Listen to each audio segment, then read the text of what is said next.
few words about our panel moderator, Ellen Nasper, who will be leading the panel discussion.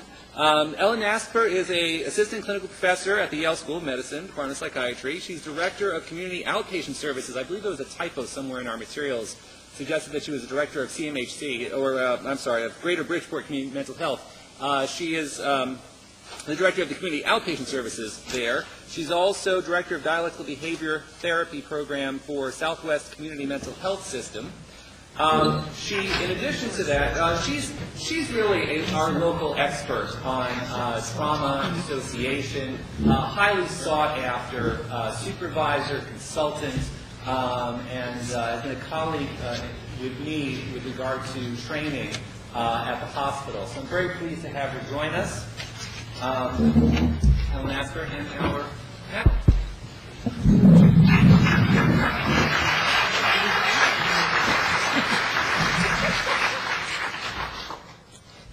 Thank you, Seth. I have a cold, so I have a funny voice. Can you hear me? Yeah? Okay. First of all, I want to say that it is such a privilege to be involved in today's presentations. I mean, this has just been a spectacular day. I am so impressed and delighted, and I really feel like I have heard and learned things that I really didn't know about before, or hadn't thought about the things in the ways that people have integrated the information. So that's really a wonderful thing. Thank you very much. Before the conference occurred, I had sent an email to the speakers and asked if anybody wanted to suggest a question for discussion during this period.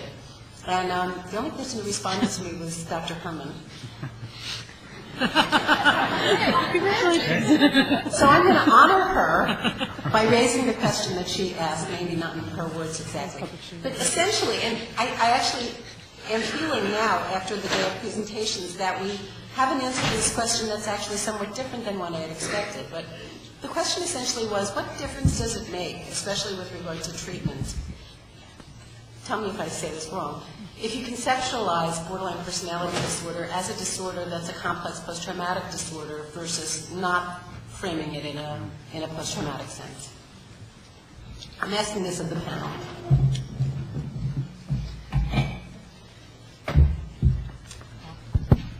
Son?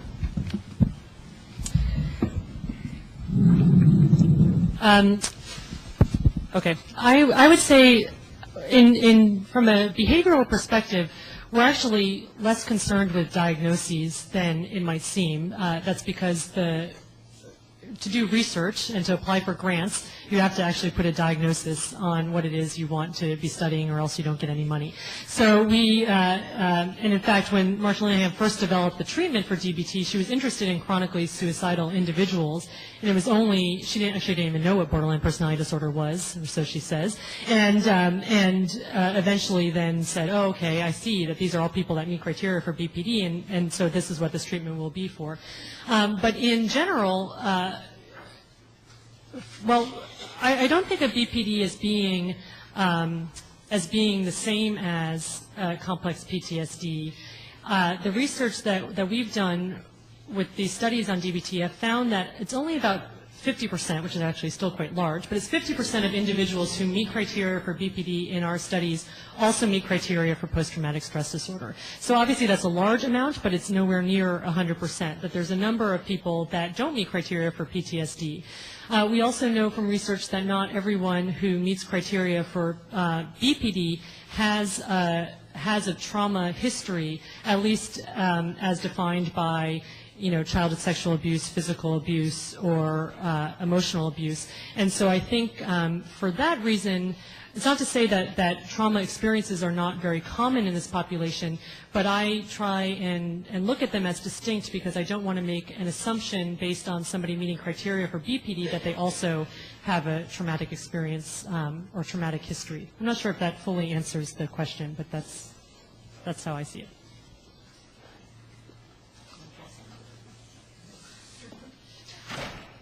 Anybody else? Well, I would have to take issue with that, I guess. And certainly the argument that not every person who meets criteria for BPD also has a trauma history. That's certainly true. It's neither necessary nor sufficient.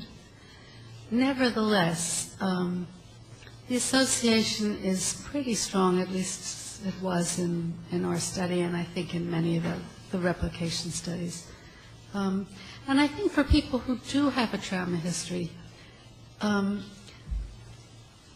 the trauma frame allows them to make sense of their symptoms in a way that, and failing to recognize the trauma creates yet another invalidating environment.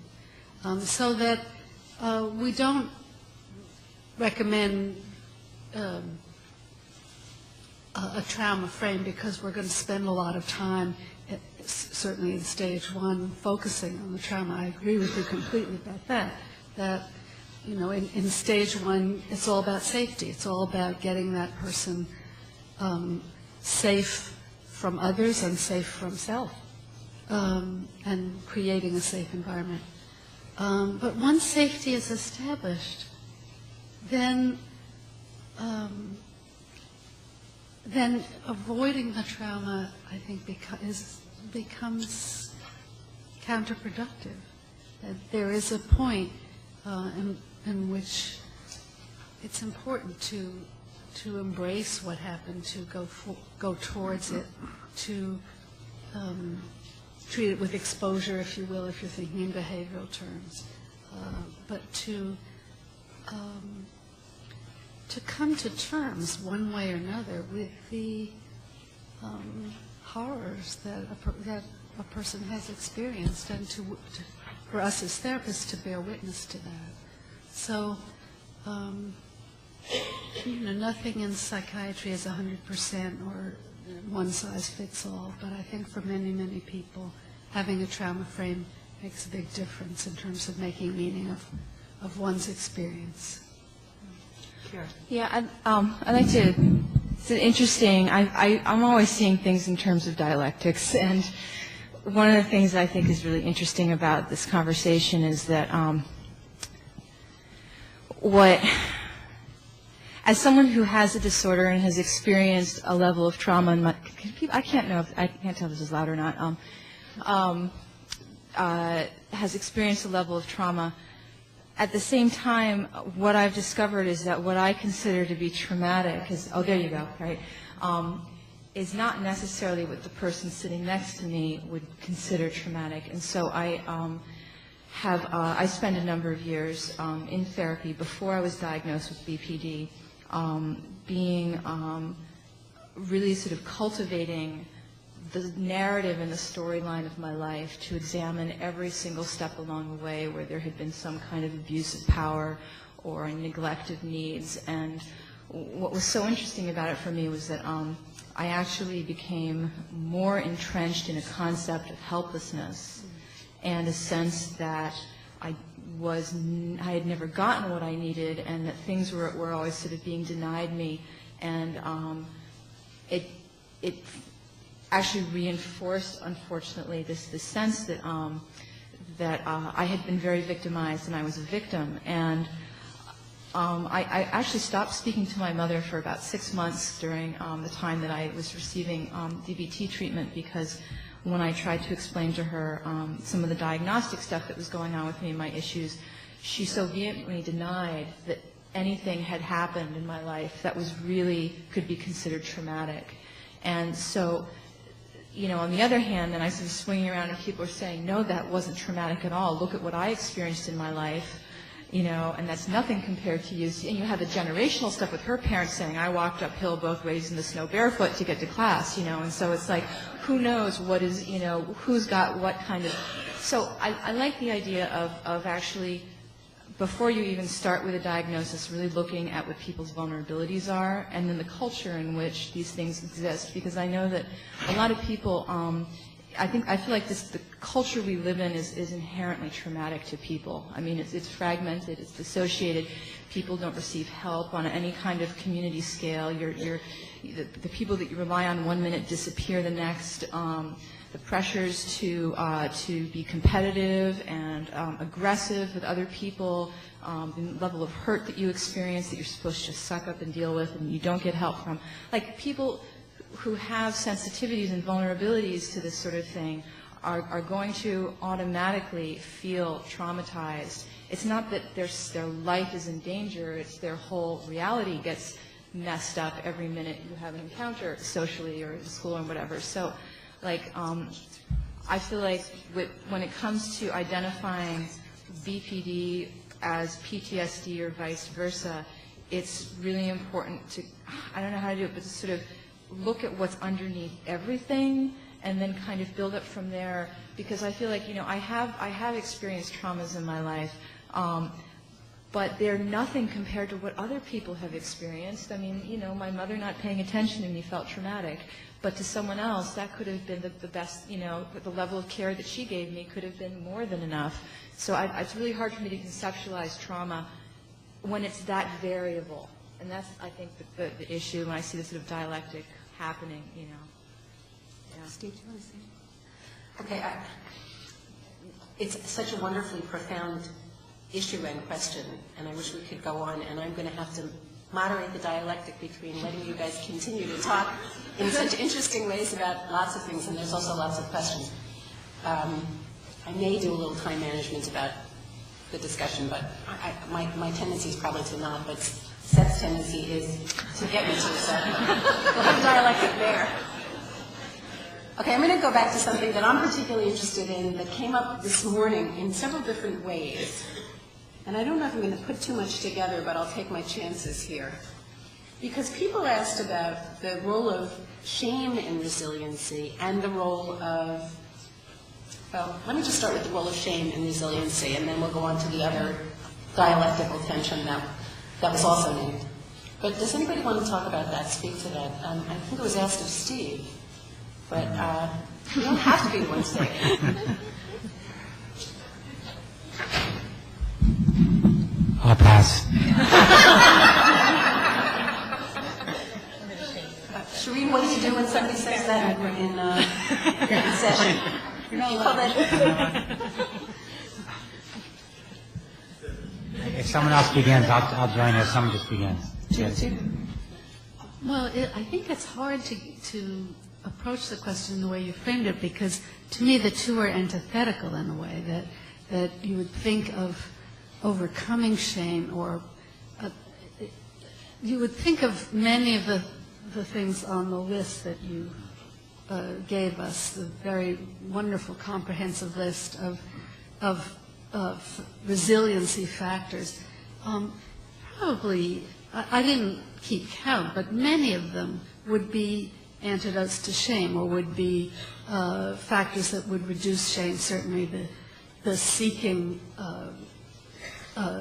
companionship and social support, the mastery experiences of feeling that one can do something, the exercise where one feels, again, a sense of mastery or a sense of empowerment.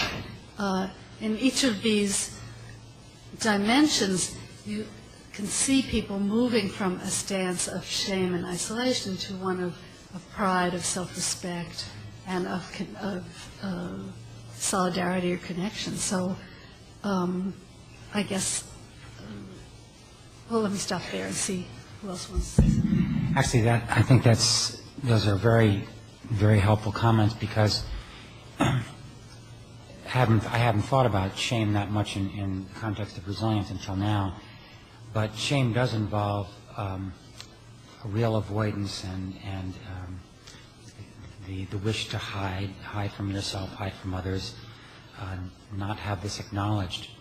And the very process of confronting that avoidance and facing that fear and somehow tolerating one of the things that I didn't really mention with resilience is that a big part of it is learning to tolerate tremendous, at times, discomfort, and to learn how to take some pain, whether it be psychological pain, or I mean, we all are doing this all the time, but there's a becoming perhaps a cognitive reframing of being outside of my comfort zone is actually a good thing. I'm actually growing. I don't want to be overwhelmed, but as long as I am outside of my comfort zone, that's okay.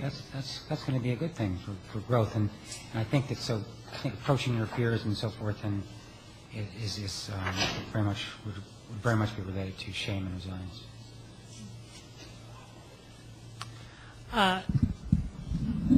I think Steve just said everything that I wanted to say, but I'll just add to it by suggesting that for my dissertation research, and in fact, my slide's not still up there, but the article that was on there was on applying the skill of opposite actions specifically to the emotion of shame. And how I would hypothesize the role that shame would play is that if we look at what all the urges and action tendencies that are associated with shame, all of them run counter to actually solving the problem that elicits the shame in the first place or maintains the shame. And so I would say that a resilient or person who demonstrates resiliency is actually doing the opposite of what they feel like doing when they experience shame, which is to hide and to conceal. And so what's very interesting to me also is just in the speakers today, Kira's talk and Amanda's talk, this is actually, I'm not suggesting that you felt shame at all, but what I am suggesting is that it aids in this recovery process that you described, which is doing something to bring to the fore, these are problems that I've had, and to do it in such a public forum, which is really commendable, and I think models also for the other individuals in the audience who might identify with a diagnosis of BPD but wouldn't even think of talking about it in such a non-shameful way, which is really a very nice illustration, whether you intended it or not, to do opposite action for how you can actually talk about something in a non-shameful way, and that promotes recovery and promotes resiliency, I think is fundamental. Thank you. Okay, I'm going to... How do I do with my glasses? This is a question from the audience. It was directed to Dr. Herman, but I would imagine anybody else might also pick up on it. It's a question about touch. What's your opinion about the role of touch in therapy with borderline personality disorder patients who've experienced only negative touch in their histories? I would have to say I'm very old school about touch. We pretty much have no touch rules in our therapy practice, and in our groups we actually also have no touch rules for group members. And that's not to say that we don't think that learning to have positive experiences with touch would, let me start over. Certainly learning to have positive experiences with touch is part of recovery, but it's not a part of recovery that we feel that we should or provide, that's a part of experience that the survivor is going to go and figure out for herself among peers. Anybody else? From a DBT perspective, the answer is a very unsatisfying one, which is it depends, which is mostly the behaviorist answer to every question is it depends. But there are situations. It depends on the comfort level of the therapist. It depends on the function of touch. It depends on the comfort level of the client. The therapist would never impose touch on the client by any means, but there are certainly have been times where a client would ask me for a hug at the end of the session, and And there have been times when I have said no, and then there have been times when I have said yes, and it really depends on so many factors that I can't just bring up. But one of the ways in which Marshall Linehan talks about it is, at the University of Washington, we videotape all of our sessions. We basically videotape everything we do, and which gets you desensitized to videotaping in a very short period of time. But one of the ways that she would talk about it is that if somebody asks you to do something, or if you're thinking about touching or whatever, that it should be something that you feel comfortable doing in front of the camera. And if you have any kind of urge or any kind of inclination that you need to step outside of the range of the camera, then that's a sign to you that that's actually not something that is probably well suited to the situation. There's the only other time, so I've had clients who might have asked me for a hug at the end of the session, and there's other times when during the initial processing of the event, the traumatic event, there have been times where I have held the client's hand as they talk about it. In part, I think that addresses kind of the grounding issue, like how can you keep one foot in this room while also sort of reliving something that happened to you 20, 30, 40 years ago. But also just as a demonstration of that this is a relationship between equals, and I'm here for you throughout this process. Obviously, though, there are many ways in which that can be mishandled, and so, no pun intended, but that needs to be done with very careful supervision and team consultation. If I could just add that I was curious, too, is that we don't, in a lot of these treatments, we're not yet really focusing on the experience of the person within their own body and the way that the person will have their own experience with touch with themselves, and there's a lot of wonderful Eastern practices and yoga and sort of techniques that involve processing emotions by working with your own physicality, and you can do them in groups, or you can, it's just there's so much out there that can be incorporated with the body and the feelings and sensations where you don't have to cross boundaries, but where you can still have a real good sense of connectedness with yourself and with other people. And I think that eventually, that as we get to these other stages of treatment, especially like, I'm so glad to see the second stage so well articulated now. I think that hopefully will come more out. And even like, I know Marshall Linehan has done awareness exercises where you throw balls around and stuff. And in a sense, that's a form of, you're not directly connected with, but you're connecting with the people in ways that foster a sense of community and well-being through connection. Anything else? Okay. A question from the audience. Can you speak to the fact that the majority of borderline personality disorder clients who are in treatment are female? Are there any treatment differences for males?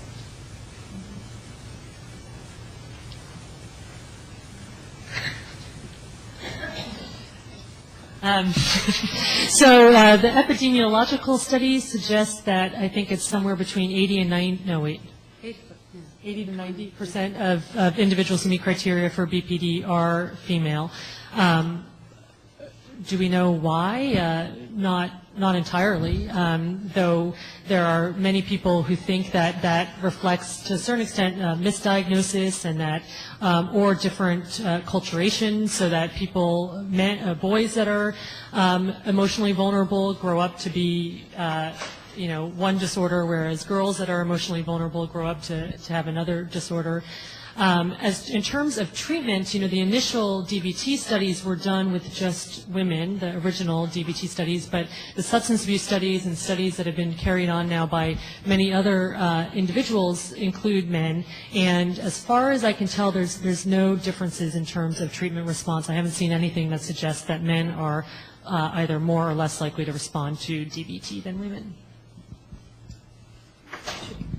I should just add that I think it's not totally surprising if you see a link between childhood abuse and BPD, that you would have the kind of sex ratio that you do, because while physical abuse of girls and boys is about equal, for sexual abuse, which is more common, girls outnumber boys by 2, 3, or 4 to 1, depending on your epidemiology. So I think that since the two disorders, since the two seem to be related, perhaps the epidemiology of violence against women has something to do with the difference in prevalence of this disorder.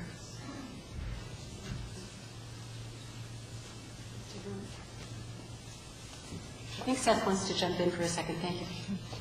Is that right? Technically, we have about 10 more minutes till the end of the conference. What I'm hoping is that this panel will go a few minutes over the time because we have a whole stack of questions that we haven't gotten to. At the same time, I know people may need to leave for various reasons. So I want to just make sure that people hear a few quick announcements before we do get out of here. Some of these you've heard about evaluations, the CEs, the certificates of attendance. For the trainees who went to the trainee lunch, if you would please go after the conference, when you get up, you don't have to leave now, but when you do go by the trainee registration table again to fill out a very, very brief form on that event and also receive a certificate of attendance. One last plug on remembering May 1st, 2009 for the next conference. And also in celebration of Borderline Personality Awareness Month, we have lots of cookies and drinks on your way out. So please celebrate with us. They're downstairs. Those are the important things. He's serving us health food? Health food. Let's continue with questions, though. Please. Thank you. Okay. So we have till Wednesday on your watch? What time do we have till? 4 o'clock? 10 minutes till 4 o'clock. I would propose that we keep the questions going for at least another 5 or 10 minutes in order to get through those questions. Okay, we get overtime. All right.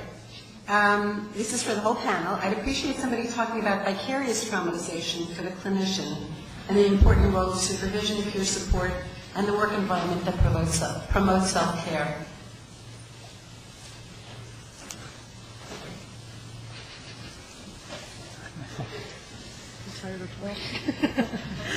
I can talk about it. Well, I think that dialectical behavior therapy is definitely the... Marsha Linehan, I heard her once say that she thinks the best thing that she'll be remembered for is actually helping the therapist. Honestly, because she did create a system, a way of therapists working together to support each other. And an individual cannot necessarily save another individual's life, but as a group of people working together, they have a much better chance. And I think the consultation team is just a brilliant idea, and I've seen it work wonders in my own life, because when one person is trying to fix another person, not only can both people go down, but the inability to see outside of the problem and get other perspectives and reach out towards other community resources is so limited. So I think that that goes a long way, as well as the peer support for people who are in the clinical practices. And I'll let you finish. Well, obviously the team support and supervision is a large component, and I think that all the factors that you discussed when you were talking about resilience apply to therapists and clinicians as well. I'm sure many of you have had the experience of treating somebody for PTSD and then having images of what they describe go through your mind repeatedly, and I think that that's obviously something that's very difficult to handle. So having somebody to talk to about that is important, but doing all these other things, exercising, taking care of yourself, getting good sleep, and all those other factors to promote your own resiliency are going to be crucial, because if you're not resilient, then you're not going to be able to help anybody else become more resilient either. Thank you. Do any of you have experience with trauma recovery and empowerment, which was developed by a group called Community Connections in DC? It's a trauma treatment approach developed by Maxine Harris. No? Oh, Maxine Harris. And how it can partner with or complement DBT. If not TRIM, someone else asked about similarities and differences in techniques for processing traumatic events with techniques used by Van der Kolk, self-hypnotic, and Fo's exposure techniques. Now, DBT, and Shireen, you talked specifically about exposure techniques, but Van der Kolk self-hypnotic, Not ringing a bell. Okay. And trauma, actually, I know something about trauma. I could talk about that. The Department of Mental Health provided training for people within the department in 3 different models of trauma treatments for people who had severe mental illnesses, including severe complex post-traumatic illnesses. And so we've been doing TREM in various agencies around the state. And I mean, the brief answer is yes, it's quite complementary. I think that the issue, as everybody's been saying all day, is that you don't put somebody into a treatment that focuses on working through their trauma experiences until they have the skills to manage themselves and they're no longer emotionally dysregulated in the way that people usually are when they first come into treatment. I think it's also important, I agree with Judith in this, that it's also very important to acknowledge trauma as a major factor in people's illnesses if that's part of their history. So there's the dialectical tension between saying, I do think that your traumatic experiences probably do have to do with what you're presenting now. And I also think that if we go right into talking about those things, that may get you into further trouble because you don't yet have the skills to manage that emotionally. That's why you're doing the self-destructive things you're doing. So, answered my own question. Next question. I haven't heard any differentiation made between trauma that's occurred at a pre-verbal stage versus trauma that can be verbalized. Are there diagnostic, prognostic, and treatment approaches that are different due to the developmental stage?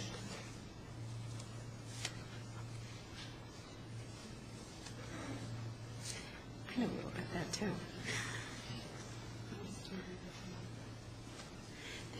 There's an idea that people are talking about now about, it's not so much that, I don't know very much about the treatment implications, but the idea essentially that if you're treated either with severe neglect or outright abuse before you have language, that experience is encoded in the nonverbal part of the brain, in the right hemisphere of the brain. This is Alan Shore's stuff. And that it becomes much more integrated into the person as a whole because, first of all, the neural networks that are laid down in the right side of the brain are pretty much indelibly laid down. Second of all, you don't have access to memory because it's pre-verbal, but you do remember it in the body, remember it in the emotional dysregulation. So it's remembered in terms of how you adapt and develop, but it's not remembered in terms of being able to recall a memory. I don't know enough about that to really say anything particularly intelligent, but much of... But you'll talk anyway. But let me just continue. Actually, fear conditioning, which is everybody's talked about, it's a very large part of post-traumatic stress disorder, borderline personality, is unconscious as well. So much of the experiences that we have with regard to traumatic memory never reach awareness, or at least they can reach awareness, but they are encoded in the amygdala and hippocampus, and they do not, they're subcortical. So we are not aware that this has happened. And this is one of the big, I think one of the big things that can happen, one of the most helpful parts of therapy, certainly for PTSD, also for borderline, but PTSD for sure, is that as people begin to understand the associations, the fear conditioned associations between various cues that were present at the time of the trauma or that have become associated with the trauma, it becomes understandable to them.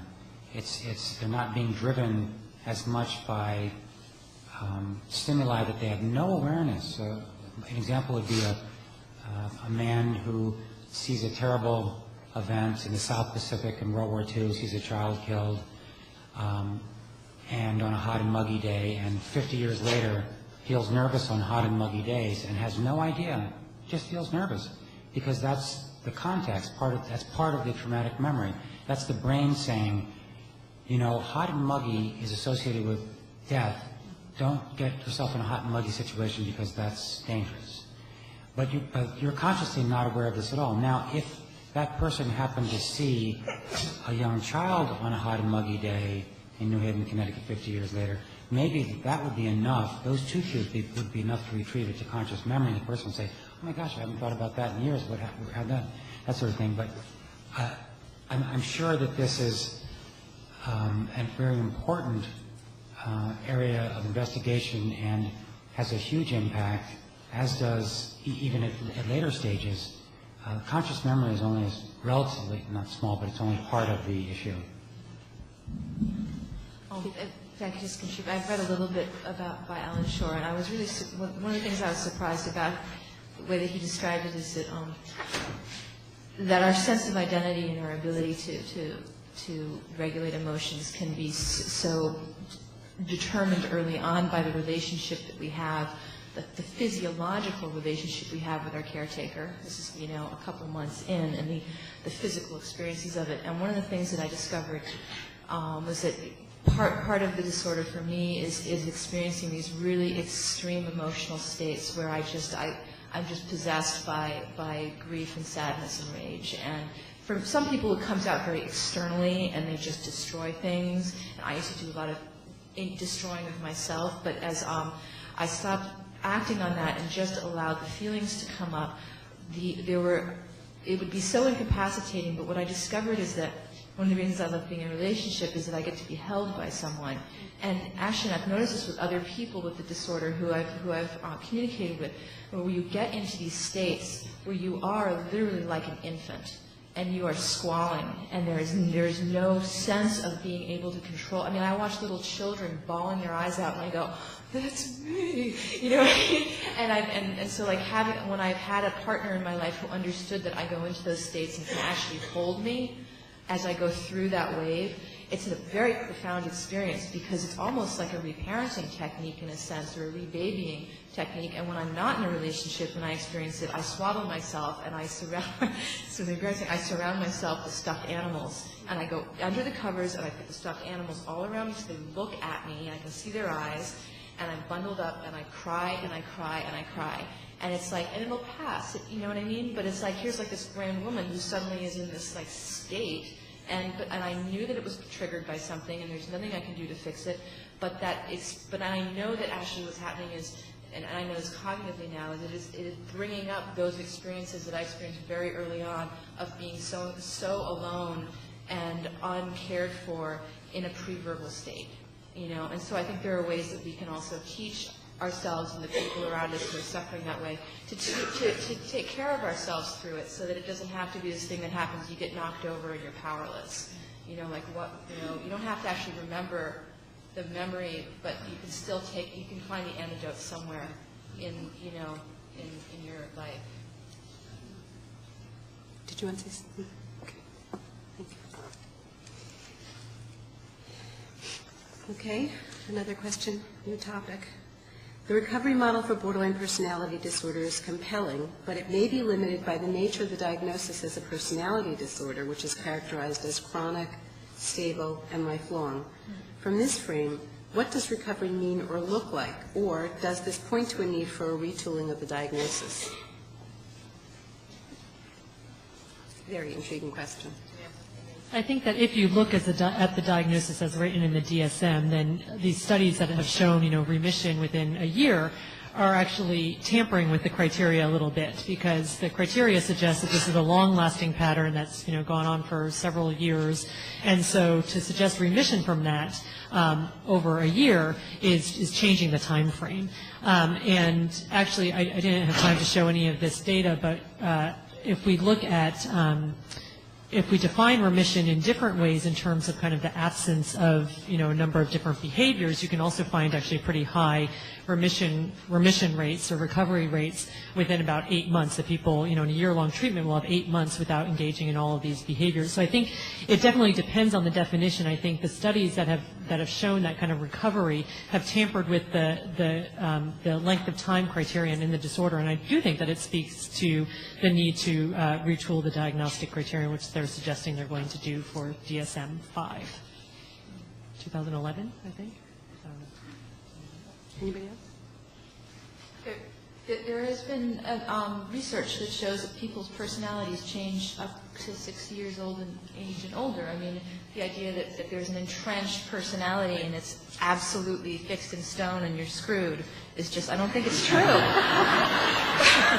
I mean, if that were true, why would we be here? Change it. So all we have to do is wait. Okay. Is there any research done on those who are deaf or hard of hearing in relation to trauma from childhood and adulthood? It's believed that the number of abuses are high within the deaf community due to social isolation and communication. Anybody know about this?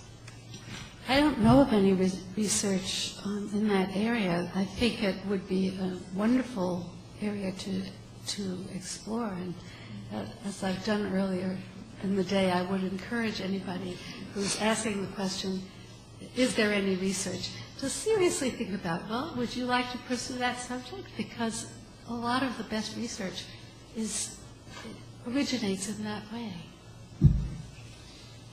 There have been adaptations of DBT for the deaf community, and I also can't remember the name of this one. Actually, some of them happen to have happened in Connecticut. Yes, where they created videotapes and so on for the deaf community. That's not specific to trauma, obviously, but there are resources out there from a person whose name I can't remember. I don't know about videotapes, but there are people with the Department of Mental Health. Yeah. At Camp Regional Mental Health where I work, our deaf and hard of hearing have adapted the diary card specifically, instead of using words, using pictures, because they found that that population was able to interpret the pictures much easier than the words and apply it to their lives. That's wonderful. Just one of the many annotations that have been done. More of it's done. That's it, Warwick McDonald. Yeah, thank you. That's the name. That was the name I was looking for. Oh. Question for Kira. Kira, this is going to put you on the spot. Okay. Do you have a salient moment when hope arrived in a sustained way? Have I had these salient moments when hope? I think this person is asking, was there some moment when you realized you turned the corner? Or that hope arrived in a sustained way for you? Yeah, I don't think there was any big moment. It was a lot of really small incremental experiences where suddenly I turned around and looked, and other people actually had to point me back and look and say, oh, look, you haven't been in the hospital for X number of days, months, years, and you haven't hurt yourself in so long. And but honestly, I think that the most salient moment for me was reading the diagnostic criteria for BPD, and then going. This was at McLean, and going to this little library, and I got a stack of I'm a voracious reader, so I just read everything I could of everything I could, and the more I realized. So I love about, that awareness equals hope. The more I was aware that what I had was completely understandable and made sense. And I could fit myself into something. And I found out there's a lot of stigma around it, and that was a whole other thing. And then but I'm a fighter, so I'm all right, so there's stigma, So, but it was that moment of just, understanding that I made sense was, I think, the greatest turning point for me, because I've been floundering for years and years and years with failing at everything. Therapy worked, medication worked, everything. So I think that, and then the other I think really, really salient thing was when I started to believe that I started to experience within myself a sense of goodness that I hadn't experienced in a really, really long time. And that actually comes with a spiritual practice for me. It's kind of like shedding all of the negativity and all the stuff that kind of I feel was imposed on me from the outside, and getting back to just a state of goodness that I feel like everyone has. And so I think the recovery process for me and hope has been recognizing what I'm dealing with, connecting with other people who understand it and can be validating and accepting of it, and then seeing that actually we're all in the same boat ultimately. I was that hope that, oh my God, everyone's really messed up emotionally. When I got that, my therapist always says, everyone's crazy, Kira. You just don't realize it. I was so I was okay, so we all have problems. And I think that was also another thing of hope, because I felt so separate from the world. So these little processes all along the way, I think, culminate ultimately in this sense that I'm stable now and I'm a good person and I can function relatively normally. But it's a long haul. I mean, this has been, I saw my first therapist when I was 13. It's been a long, long time coming. Yeah. There are more questions coming in. There are questions here that we did not get to. It is a little after 4, and we are losing people. I'm going to suggest that we do stop the panel. I want to express thanks again to Ellen Nasper, to our panelists. I want to leave on one message, something that's been dawning on me as I sit through this day. The field has come to a point where we talk about multiple pathways to borderline personality disorder, or multiple ways that people experience this disorder, more salient aspects of it. For me, the take-home message for this that I'm pondering are multiple pathways to resiliency, thinking about these signature strengths that Dr. Southwick spoke about, thinking about the process of stage 2 therapy that Dr. Risby spoke about, models, in some instances where our...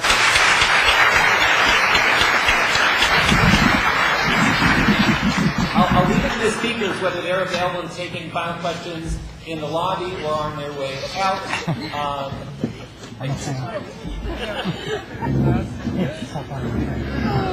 Readers disagreed with each other on what the best way is to approach the perpetrators, for example. I think there's a message here that resiliency is possible and there may be multiple roads to doing that, and that's what we should be thinking about with this disorder. I thank again our speakers, our volunteers, National Education Alliance, the Borderline Personality Disorder Resource Center, and of course School of Medicine, the hospital, and all of you for taking your day and being here with us. Thank you very much.